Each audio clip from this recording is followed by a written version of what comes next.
কিছু তো রিজেক্ট হয়ে গেছে, এবারে আসলাম এসে কথা বললাম যে তোমার মাথায় ওড়না দেওয়ার জন্য রিজেক্ট হয়ে গেছে।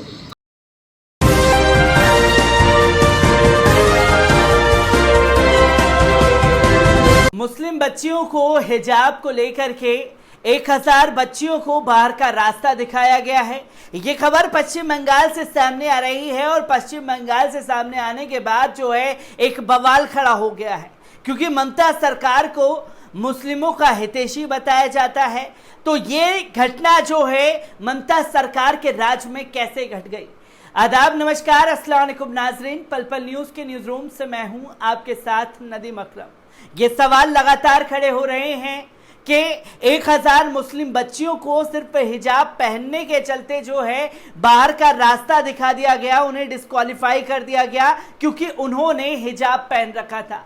क्योंकि बीते कुछ सालों से हम लगातार ये देख रहे हैं कि एक संघी मानसिकता और संघी मानसिकता से जुड़े हुए तमाम लोगों को हर एक सेक्टर में बैठा दिया गया है।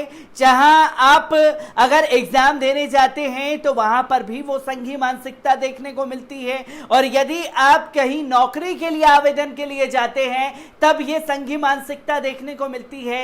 चाहे स्कूल हो, कॉलेजेस हो, हर जगह हर सेक्टर में संघी मानसिकता घुसाई गई है, जिसके चलते एक मुस्लिम विरोधी एजेंडा सेट किया जा सके।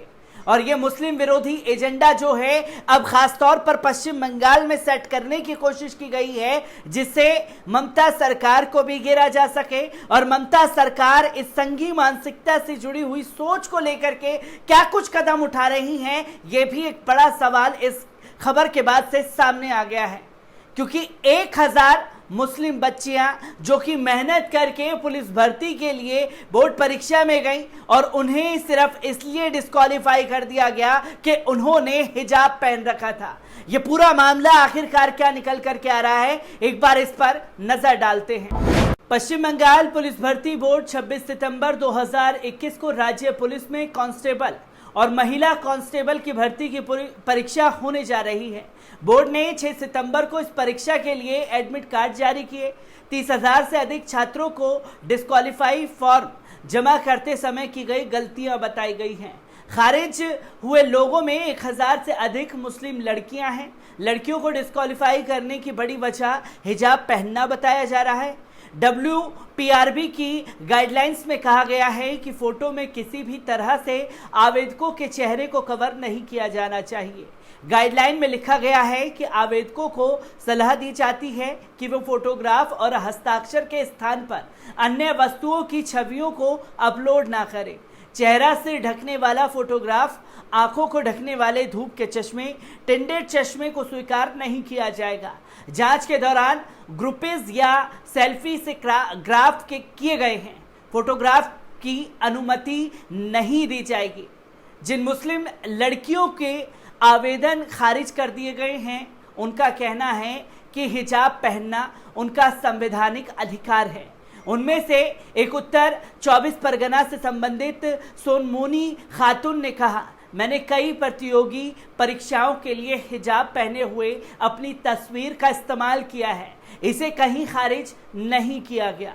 पुलिस भर्ती बोर्ड मुझे मेरे धार्मिक अधिकारों से वंचित करना चाहता है, जिसके चलते मुझे डिस्क्वालीफाई कर दिया गया है। मुर्शिदाबाद की सुमिया यास्मीन ने पूछा कि बोर्ड उनके आवेदन को कैसे खारिज कर सकता है, जब भारत का संविधान मुझे अपने धर्म का पालन करने की स्वतंत्रता की गारंटी देता है। तोहिना खातून ने कहा कि उन्होंने WPRB में संबंधित अधिकारी से मिलने की कोशिश की, लेकिन उन्हें कार्यालय में प्रवेश से वंचित कर दिया गया।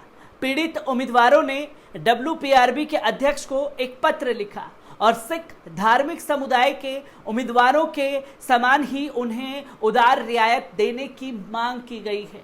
उन्होंने ये भी तर्क दिया है कि हिजाब पहनना उनके इस्लामी विश्वास और राज्य में उनके समुदाय द्वारा पालन की जाने वाली सांस्कृतिक प्रथाओं का हिस्सा था। हम मानते हैं कि भारतीय लोकतंत्र का दायरा सभी धार्मिक विश्वासों और विश्वासों को समायोजित करने के लिए पर्याप्त है। उन्होंने पत्र में कहा कि पश्चिम बंगाल में मुस्लिम उम्मीदवार जिस दौर से गुजर रहे हैं वे एक विवाद है जो समय समय पर देश के किसी न किसी हिस्से में सामने आता रहता है। 2017 में केरल उच्च न्यायालय ने फिदा फातिमा बना भारत संघ के मामले में फैसला सुनाया कि आवश्यक धार्मिक प्रथाओं के अनुपालन में हेड स्कार्फ और पोशाक पहनकर प्रवेश परीक्षा में शामिल होना भारत के संविधान के अनुच्छेद 25 द्वारा संरक्षित अधिकार है। इसके बाद नेशनल टेस्टिंग एजेंसी, एक शीर्ष निकाय जो कि NET, JEE, नेट और अन्य सहित कई परीक्षाएं आयोजित करता है, उम्मीदवारों को हेडस्कार्फ पहनकर परीक्षा में बैठने की अनुमति देता है, बशर्ते कि वे उचित स्क्रीनिंग के लिए अनुमति के लिए रिपोर्टिंग समय से 1 घंटे पहले पहुंचे। रिक्रूटमेंट बोर्ड के एक सदस्य गांगुली ने कहा कि किताब से चले गए हैं। WPRB के दिशा निर्देश स्पष्ट रूप से कहते हैं कि उम्मीदवार की तस्वीर सिर को ढके बिना स्पष्ट रूप से दिखाई देनी चाहिए। हमने विभिन्न कारणों से 30,000 आवेदनों को खारिज कर दिया है। इनमें सभी धर्मों के उम्मीदवार शामिल हैं। हमने उनके धर्म की जांच नहीं की कि वे मुसलमान हैं या सिख हैं या हिंदू हैं। हमने पुरुषों या महिलाओं के साथ भी भेदभाव नहीं किया है। और जब इस मामले पर गिरने लगे अधिकारी तो अपना बयान भी सार्वजनिक किया गया है। पर सबसे बड़ा सवाल ये खड़ा होता है कि जब सिख समुदाय को तमाम तरीके की छूट दी जा सकती है, सर पर पगड़ी पहन करके, या जो महिला सिख हैं उन्हें भी तमाम तरीके की छूट दी जा सकती है, जो कि संविधान में धार्मिक अधिकार देता है अपने धर्म का पालन करने के लिए, तो मुस्लिम बच्चियों को हिजाब पहनने के चलते सिर्फ इसलिए बाहर का रास्ता दिखा दिया गया कि वो अपने धर्म का पालन कर रही थी। ये संघी मानसिकता जो है पश्चिम बंगाल से निकल करके सामने आ रही है, जिस पर सोशल मीडिया पर भी बवाल खड़े हो रहे हैं। और बवाल में ममता बनर्जी सरकार को भी लोग सवाल कर रहे हैं कि आखिरकार मुस्लिम हितैषी होने का आप दावा करते थे और आपके ही राज में संघी मानसिकता फल फूल रही है, जिसके चलते मुस्लिम बच्चियों के भविष्य के साथ में खिलवाड़ किया जा रहा।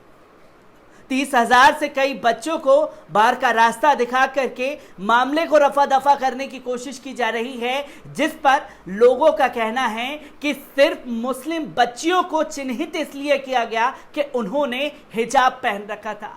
पश्चिम बंगाल से आ रही हर एक अपडेट को आप लोगों के साथ यूं ही साझा करता रहूंगा। दीजिए इजाजत, शुक्रिया।